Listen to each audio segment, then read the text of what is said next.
Hi, it's Lillian here again, the Parenting Strategist, and I'm here with you today to share one of my parenting tips from my book, If You Want Kids to Cooperate, Just Ask.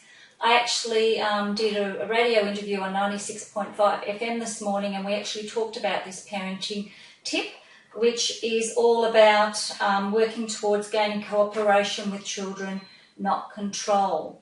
Now, when you think of the two words control and cooperation, they are actually quite different words with different meanings. And it's interesting because we use the word control quite a bit in our parenting, and for those educators out there, I often hear people say, oh, I can't control the kids, or the kids are out of control, or what am I going to do to control the kids? And in classroom situations particularly, we talk a lot about controlling the classroom, and I know I certainly did when I was a teacher. Now, when you actually look at the definitions of the words cooperation and control, you'll actually see how much of a contrast there is in the meanings of both of those words. So with your permission, I'll just read those to you. Cooperation is having the child operate in the same direction you are. It involves working together in harmony, side by side, for a common purpose or benefit. Now, control means to cause a motion by force or to exercise restraint or direction over the child, to dominate and command.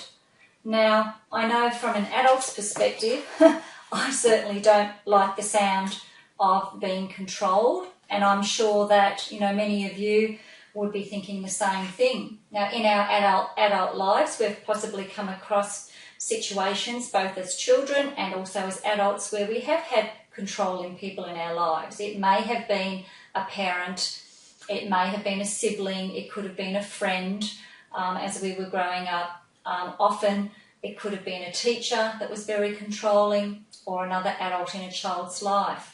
And even in your adult life, sometimes we have to deal with controlling people, whether they be a work colleague or an employer or somebody else in the workforce. Sadly, sometimes it might be a spouse, or it could even be a sibling or another family member.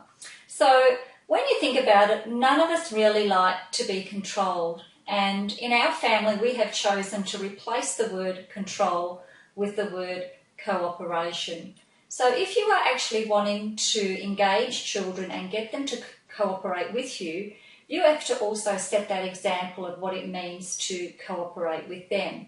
So my suggestion to you is, it doesn't matter whether your child is, 5 or 15, listen to their thoughts, their opinions and their ideas, and show that you value them. It's not our role, I don't believe, as a parent to just say, do as I say, do it now, do it my way or the highway. Really, we should be giving our children at all ages the opportunity to express their thoughts and opinions. And even if their thought and opinion is quite different to ours, rather than just saying, no, that's not on, it's my way or the highway, look at working towards cooperation. So finding a middle ground where you can actually compromise on both of your ideas and thoughts. The child is going to respect you a lot more that way. You're going to have a better chance of getting their cooperation.